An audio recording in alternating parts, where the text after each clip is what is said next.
Nous allons voir dans cette démonstration les éléments de code qui nous seront nécessaires pour accéder à une base de données. Alors tout d'abord, j'ai construit une base de données relativement simple avec une seule table. C'est fait sous Access 2000-2003. Bon, ben voilà. Ensuite, donc j'ai ouvert un projet Visual Studio en C# de type fenêtré. Un certain nombre d'éléments. Tout d'abord, une chaîne de caractères, requête SQL, qui sera en charge de recueillir notre requête SQL quelle qu'elle soit, que ce soit une requête action de type insert ou de type select, la chaîne de connexion à la base de données, c'est-à-dire son chemin d'accès, l'objet connexion qui va assurer mon application de pouvoir se connecter à la base de données, l'objet commande qui exécutera une requête SQL, un data adapter qui fera le lien entre mon application et la base de données, et le dataset qui est un objet déconnecté du monde ADO qui va stocker en local les informations de la base de données. Je pourrais ainsi les manipuler sans rester connecté à la base de données. Alors, tout d'abord, nous allons paramétrer un certain nombre de choses. Notre requête SQL qui, dans le formulaire load, va rester à nul, comme ceci. Ensuite, nous avons besoin de paramétrer notre chaîne de connexion. Alors, la chaîne de connexion va recueillir des informations bien particulières. Pour savoir quelles sont exactement ces informations, nous allons simuler que nous souhaitons nous connecter en mode graphique à notre base de données, Microsoft Access. Nous allons récupérer le chemin d'accès de la base de données. Pour aller plus vite, je vais faire comme ça.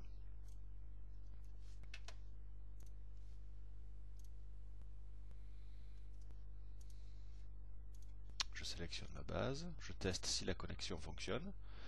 Le logiciel m'indique que toutes les informations sont correctes, que la base de données est accessible. Je clique sur OK. Et du coup, je vais récupérer ici les informations qui me seront nécessaires. Copier-coller.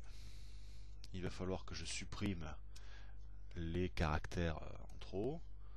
Je vérifie que j'ai pas de guillemets dans ma chaîne de connexion. Je vais lui dire qu'il y a des caractères qui ne sont pas des caractères d'échappement.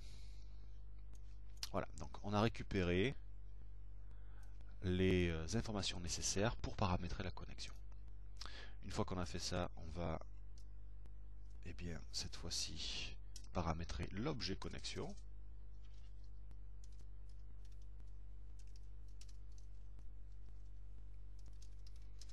Donc c'est une nouvelle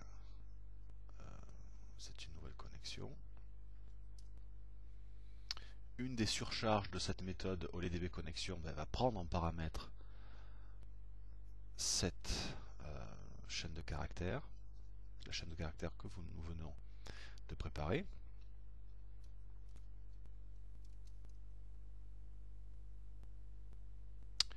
Ensuite, nous allons laisser à nul l'objet commande, on s'en servira plus tard.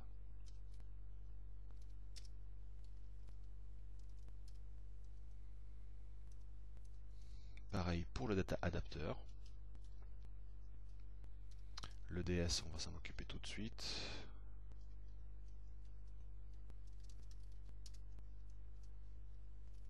Voilà. Alors, je vais repasser en mode design. Je vais préparer quelques informations. Ça, je peux le supprimer, j'en ai plus besoin. Voilà. Êtes-vous sûr? Oui, je suis sûr. De toute façon, j'ai récupéré dans le copier-coller les informations. Nous allons créer un bouton en lui disant que c'est le btn select.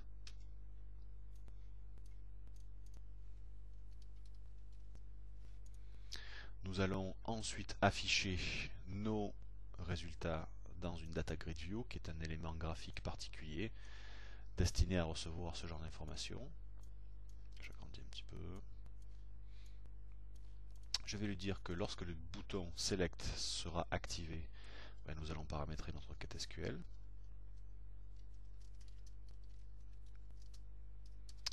select all from tb person.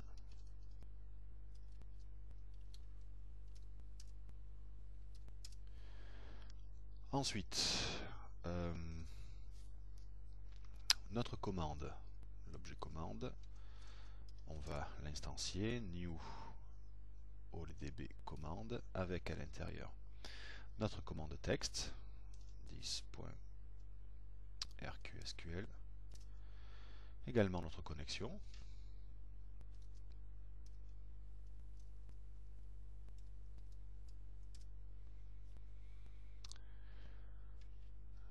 notre data adapter 10da,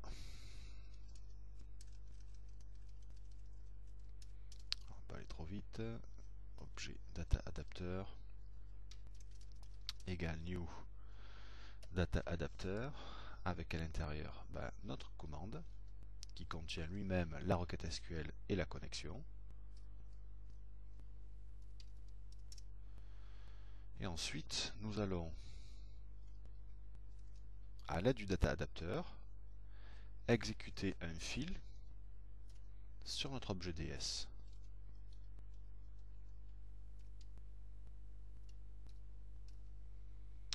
Nous allons nommer les enregistrements recueillis. On les appelle browse. Ensuite, nous allons dire que la data grid view, sa data source, c'est mon dataset.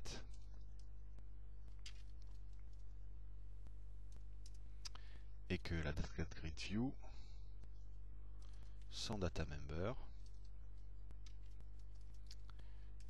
se nomme browse. Nous allons tester l'application avant d'expliquer tout ça. On va compiler. On exécute. Le formulaire principal va se lancer. On clique sur Select. Il se connecte. Il exécute la requête Select. Et il récupère les enregistrements. Alors, on reprend. Ici, nous avons récupéré les informations nécessaires pour localiser la base de données. Ici, nous avons instancié un objet connexion qui va s'appuyer sur cette chaîne de caractères. Ensuite, nous avons paramétré une requête select. Nous avons dit que la commande que nous allons exécuter devait se baser sur cette connexion et sur cette requête SQL. Le data adapter, qui est le pont réel entre mon application et la base de données, va s'appuyer sur cette commande, qui, je vous le rappelle, s'appuie sur la requête SQL et la connexion. La méthode fill de la base de données, qu'est-ce qu'elle va faire cette méthode? Elle va appeler la méthode open de l'objet connexion.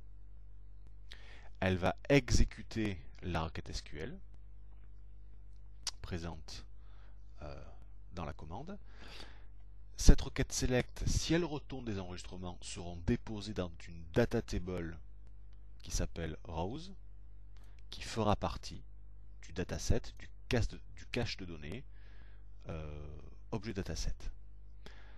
Les informations ici sont présentes dans le dataset.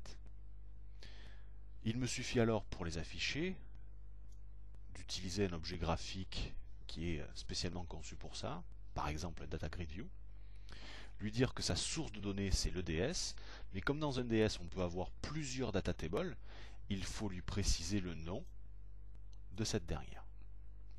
Et c'est ainsi que on peut récupérer nos enregistrements. Maintenant, on va essayer de faire un insert. Donc je vais créer un nouveau bouton que je vais appeler btl insert.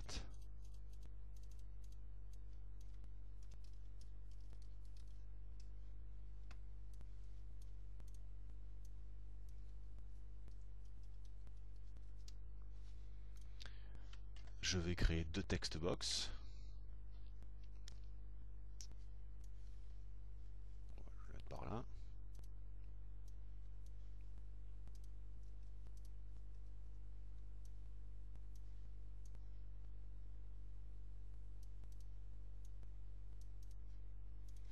La première, ce sera pour le nom.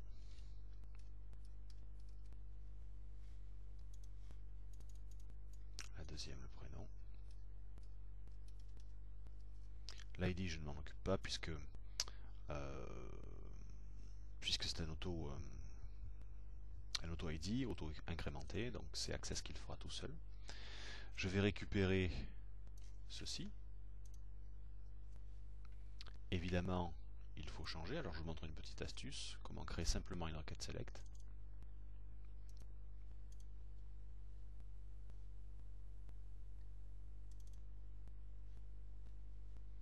Nous allons créer ici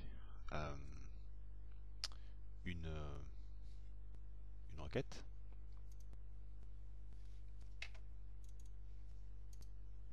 Alors au départ, on va dire que c'est une requête de type select, mais nous allons changer son type.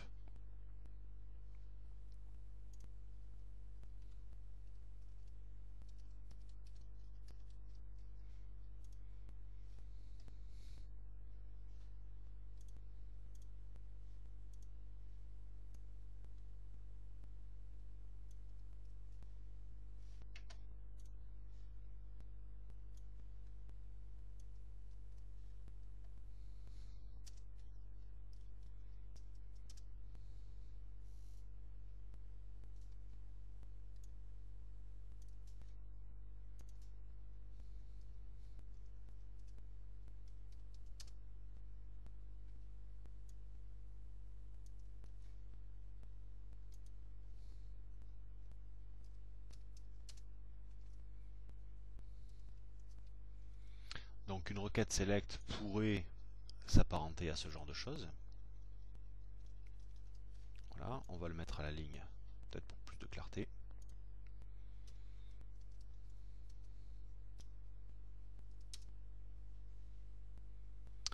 Alors, le but pour moi maintenant, c'est de remplacer ces espaces manquants par des variables, à savoir nos fameuses text box. Donc je me mets ici, je vais fermer ma chaîne de caractères pour l'ouvrir un petit peu plus loin. Je vais dire que ici c'est 10.textbox prénom, non, pardon, point texte que je souhaite. Même chose ici.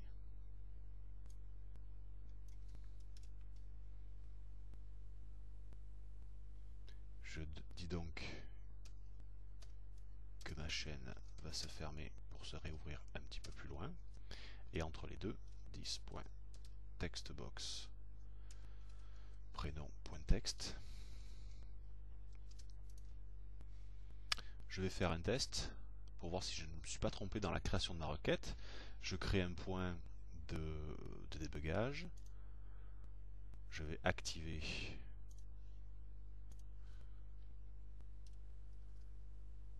la compilation. J'appuie sur Insert. Il va rentrer en mode débugage. J'exécute un pas de plus. Je me mets ici. Je vérifie que les champs sont rentrés correctement. Value nom personne, non. Prénom personne, prénom, ça me semble correct. Je vais pouvoir passer à la suite. J'arrête le mode débugage.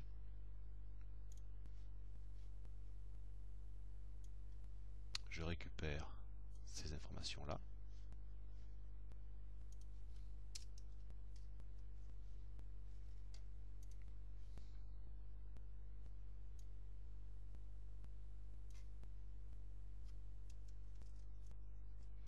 Je n'ai plus besoin du coup de mon data adapteur. Je vais exécuter ma commande directement puisque j'ai pas besoin d'un select, j'ai pas des enregistrements qui vont être retournés, donc je peux exécuter la commande en me passant du data adapteur. Execute non-query. Nous allons maintenant créer une méthode qui va encapsuler le code d'affichage.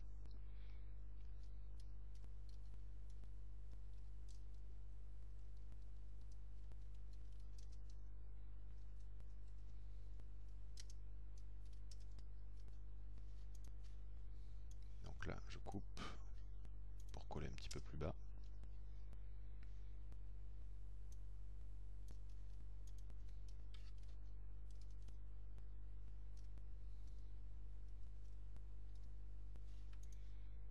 je vais appeler ça ici également.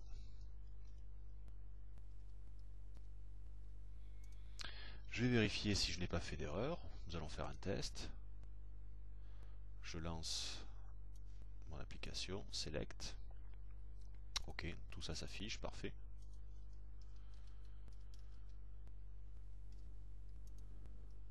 Je crée une nouvelle personne, j'insert. Alors, ah oui, donc là il me dit qu'il y a une erreur. Execute non query nécessite une connexion ouverte et disponible. La connexion est également fermée, donc rappelez-vous ce que je vous ai dit tout à l'heure. Je vous ai dit que la méthode fill se chargeait d'ouvrir la connexion en ma place. Ben là, quand je ne me sers pas du fill, puisque je ne me sers pas du data adapter, il va falloir que j'ouvre moi-même la connexion. Donc 10.l'objet connexion.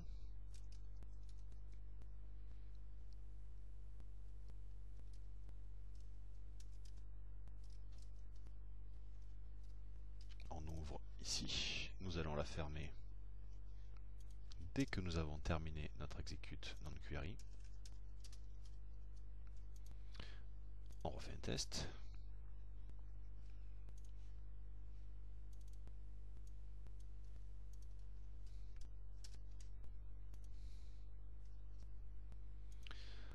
Nous insérons.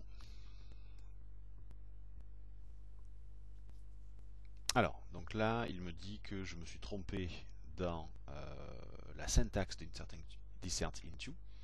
Je vais regarder un petit peu ce qui se passe et rectifier. Alors, j'avais une erreur de syntaxe que j'ai rectifiée. Voilà. Donc, inserted to TB personne, le nom du champ 1, le nom du champ 2, les valeurs associées. Et ensuite, nous exécutons simplement notre requête. Nous allons prendre, malgré tout, la peine de réinitialiser notre dataset ici.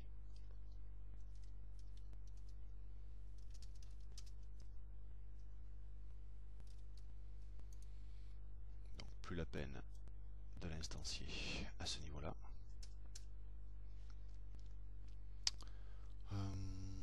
Allez, on va faire un test. Le select, pas de problème. Nous allons rentrer une nouvelle personne. On l'insert et ce coup-ci, notre personne apparaît bien dans notre Data Grid View.